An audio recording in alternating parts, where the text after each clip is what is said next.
Everybody, stop, pause, and let's rewind all the way back to the 90s this afternoon. And that's because we're asking the author.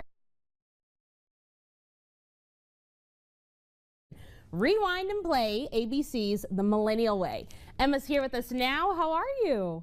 I'm great, and I'm ready to take you on a little blast to the not so distant past as we take a look at the 90s through my new book. Well, we are so excited to go back to the past with you because the 90s were not that long ago. But a lot of children like to say that this was the Stone Ages. But tell us, what inspired you to write this book?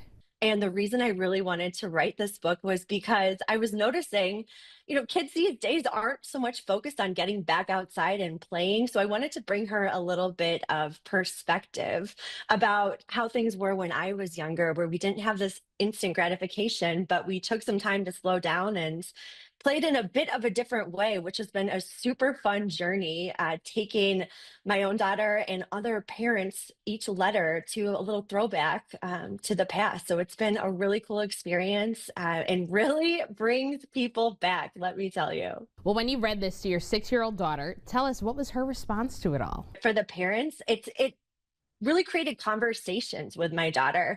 She could not believe that a phone didn't leave the house when I was a kid. That was a concept that was hard for her to grasp, which we actually just recently got a landline phone. I'm based in the Upper Peninsula, and cell phone service, perfect throwback to the 90s, is not very abundant up here. So really sharing the book with my daughter and having her use a landline phone for the first time is tying it together. And we've had a lot of cool experiences sharing stories and just kind of bringing more context through each of the pages to learn a little bit about how things used to be. Well, Emma, can I tell you that when I went through this book, you brought me back to the past when you said T is for Tamagotchi. It's a teaching responsibility, right? I'm sure you learned a bit of responsibility through taking care of your Tamagotchi. Well, Emma, there are a lot of parents who've been able to create those same memories and conversations with their children, just like you said.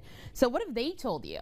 It just hits. Like, that's something that a lot of people have said, that there's so many little throwbacks in here through the illustrations and the conversations that folks are having with their children, talking about building forts, spending the day and riding bikes outside all day, going to arcades. I think that it's those sharing of the memories and kind of bringing that back. And let's be honest, I know a lot of us have a Game Boy in storage or some of those old toys that we can dust off and share with the kids today. That is awesome. And I really love the way that this book bridges the gap between two different generations that seem like they are light years apart, but in reality, there's actually a lot of things here that we still have in common.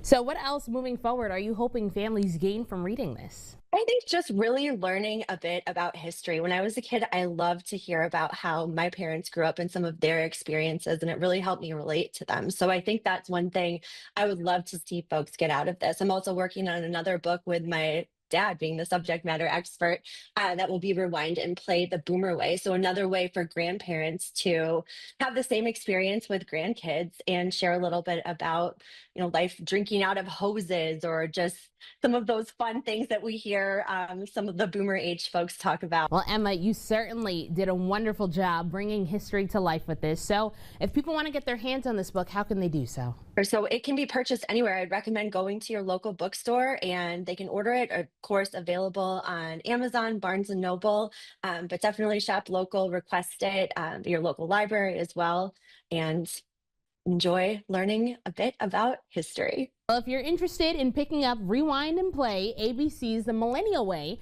you can look for it at any major bookstore, but also be sure to request it at your local library and local independent bookstores. But thank you so much, Emma. We're going to keep pressing play on Studio 10 today.